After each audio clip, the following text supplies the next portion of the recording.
Welcome to I-24 News Defense Magazine. I'm Alon David with your weekly review of security, intelligence, and strategic affairs. In this edition, North Korean claims on testing an H-bomb provoke skepticism and condemnation, but is there a real threat behind the claims?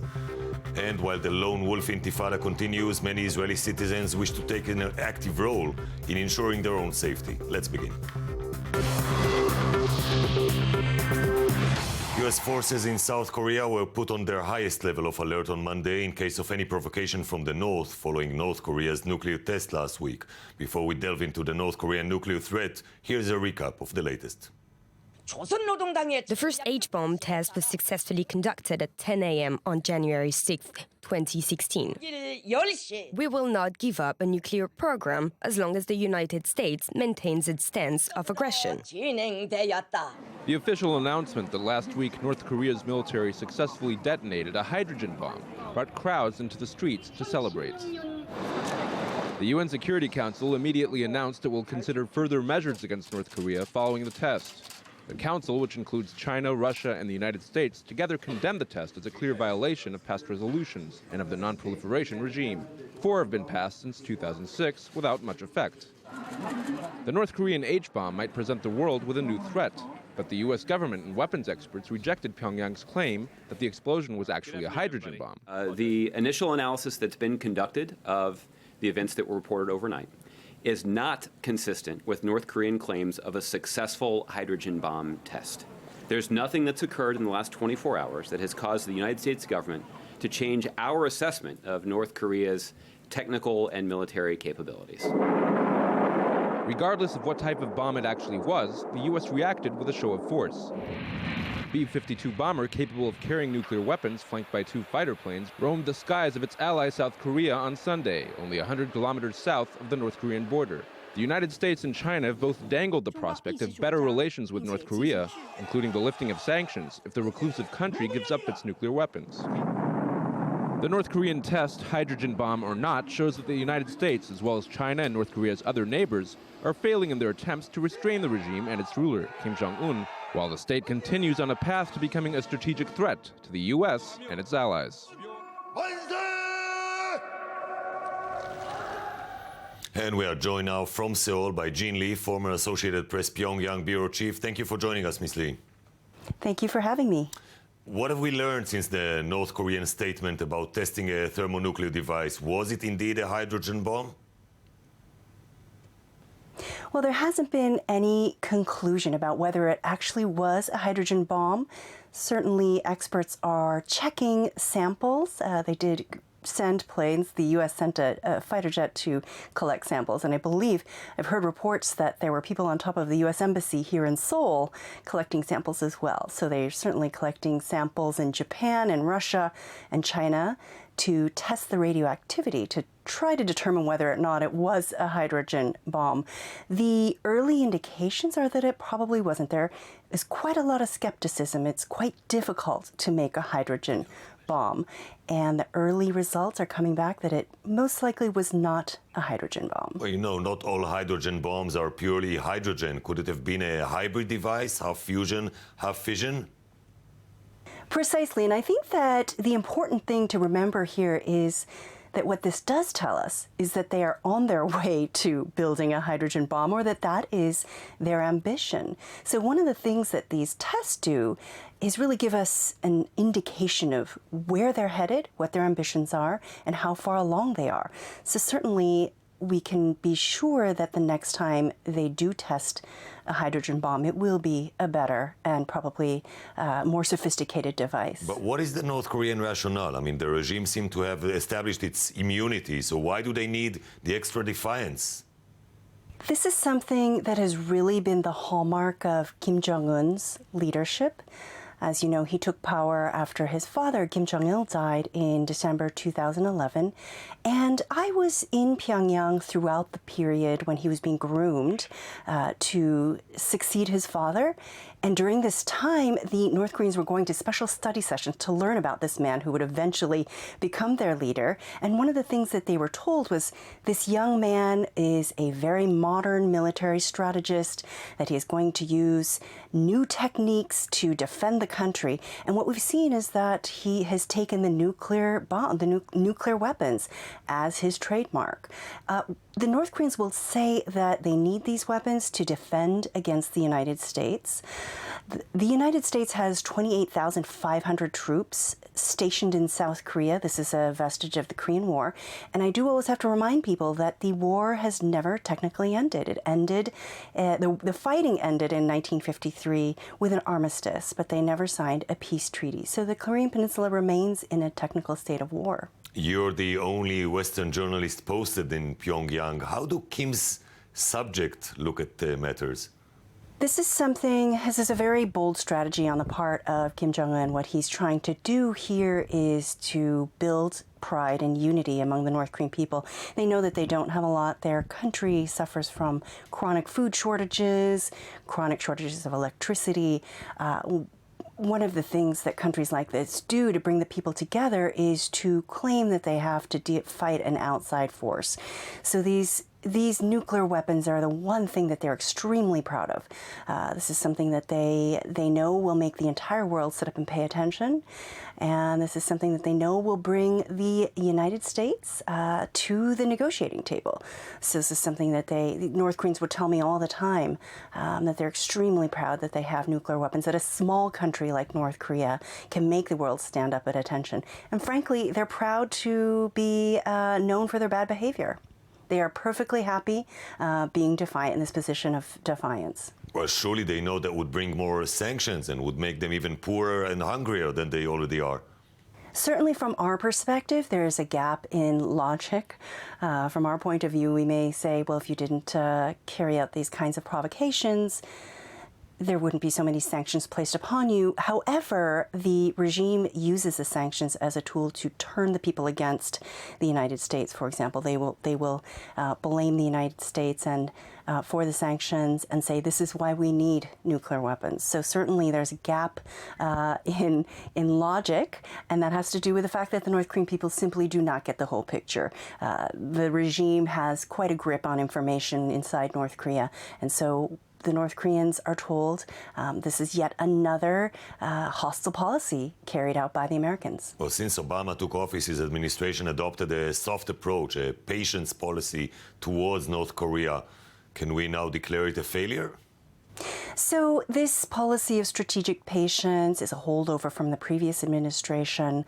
I think it's difficult to find a policy for any government to find a policy that works with North Korea, to understand the way that the North Koreans think, and to really find a way to stop the development of this program. Now, what has happened with this strategic patience is that the North Koreans have continued to build nuclear weapons and build ballistic missiles. So what we can say is that in 7 years of strategic patience, this program has just grown exponentially. Jean Lee in Seoul, thank you very much for this interview. As U.S. President Obama made headlines bypassing Congress in tightening gun control, in Israel, the wave of lone wolf terror attacks in recent months and a week-long manhunt over one assailant has pushed many citizens to the gun range. Tal Hinrich brought us this report from one of them.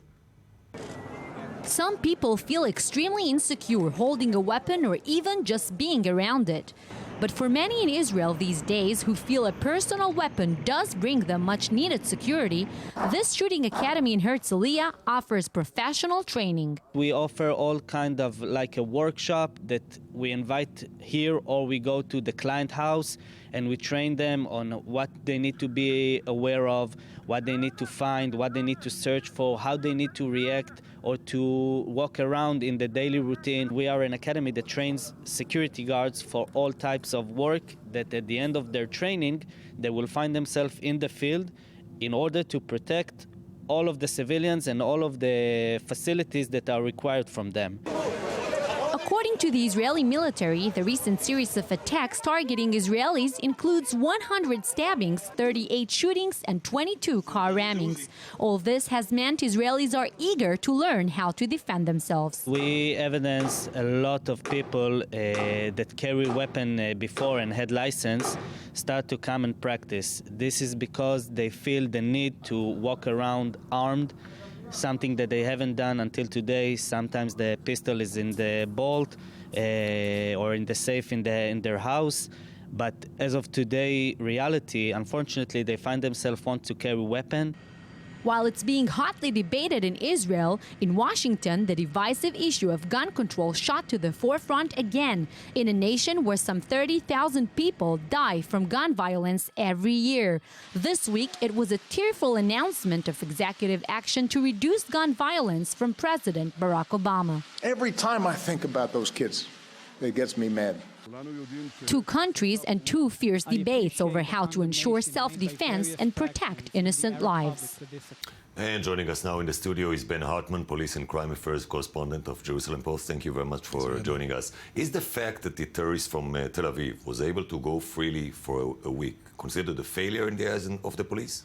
I think it's definitely considered a failure. That's not the voice they put out to the public is one that, we got him, we got our guy, and they're kind of patting themselves on the back. But to begin with, he shouldn't have been able to get out of the city. He shouldn't have been able to get that far from the scene. That's not what's happened in the rest of these lone wolf terror attacks.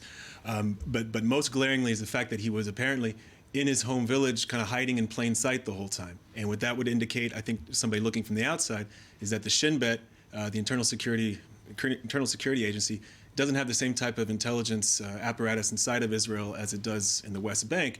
And if we see, as police say they fear, that perhaps in the years to come we'll see more Israeli Arabs, maybe inspired by ISIS or inspired by jihadi ideology, take up arms or do terror attacks, they're going to need to get this intelligence apparatus more figured out, because it seems like they don't really know what's going on in Arab villages. And that not only in terms of terrorism is that a problem, but also in terms of if they really want to fight crime like they're talking now. After this attack, they talked about how they really need to deal with the issue of guns in the Arab sector, which was easily ignored when it was just Arabs killing other Arabs. And this terrorist was using a licensed gun owned by his father. Right, that's the irony, is that they finally, after this incident, want to talk about illegal firearms in the Arab sector. Well, this one was actually legal, which brings up a whole nother problem, is that if they want to, we saw, since this terror wave started, the Public Security Ministry, Gilad Erdan, the minister, a lot of people talk about easing firearms restrictions in Israel, which are much more stiff, much more strict than in America, for instance, and to get more people out on the street, more security guards and IDF veterans on the street with guns. But in this particular instance, this was a person with a licensed gun who owned it, the father, and it was stolen from him. So it shows actually that if you can get more of these guns out there, there's also always going to be the threat that they get in the wrong hands, and that's not something that you can really control 100%. So and there was a claim that had this attack been conducted in Jerusalem, the terrorists wouldn't have come out alive because there were enough civilians to kill him. Yeah, that's possibly true. I think a lot of people have used this incident as kind of to make fun of Tel Aviv people, or to say, look at the people in Tel Aviv, they're so, their head in the clouds and they live in this bubble, and if this had been in Jerusalem, they would have shot him dead, or if, any one of these junctions in the West Bank. That's likely true. There's much more people with guns, and people there are much more on edge and much more prepared for it. In Tel Aviv on a Friday afternoon at a cafe, that's the last thing you ever think about, even now, even with all this terrorism going on. So it's likely true. I think regardless, in Tel Aviv or many other places, Haifa, Rehovot, all over Israel, you're not going to have police on every single corner. You're not going to have security guards on every corner. What they're going to have to do is try to get this intelligence better within Israel and not just in the Palestinian territories. And what's the police position on loosening the restrictions on guns among the police? The police have talked about firearms in the Arab community as a major issue for years now. It hasn't gotten much attention because it's mainly internal. They mainly use the guns on their own communities, on their own people, their own internal organized crime and clan warfare. And so it hasn't really been pointed towards Jews that much, or to the wider community. So police have always seen it as a problem and have always wanted to fight the firearms, illegal firearms, but they haven't really had a lot of political backing or the resources, they say, to do that. In terms of actually putting trained civilians on the street to be, force multipliers for the police, that's something that, in theory they would support, but they also, I think, are aware of the risk that entails, because a lot of these guns are going to get stolen. A lot of these people can use these guns maybe without the training that police have, maybe can be a little bit quick on the trigger. People can get killed when they maybe shouldn't have. So there's also, as much as police want the public to help them and to have people out there who are well trained, they do see the risks that are involved. And in this particular case, we can see that if his father hadn't had this legally licensed weapon given to him, he wouldn't have been able to do this. So it's definitely not an easy situation. Ben Hartman of the Jerusalem Post, thank you very much for joining us. Thank you for having me. And that's all we have time for. Be sure to visit us again next week for another edition of I-24 News Defense. For all the latest headlines, log on to i24news.tv. We end with the images of the final tests of the Barak 8 anti-missile naval system, which passed its final test in the Indian Ocean earlier this month. Have a safe night from the Jaffa Port.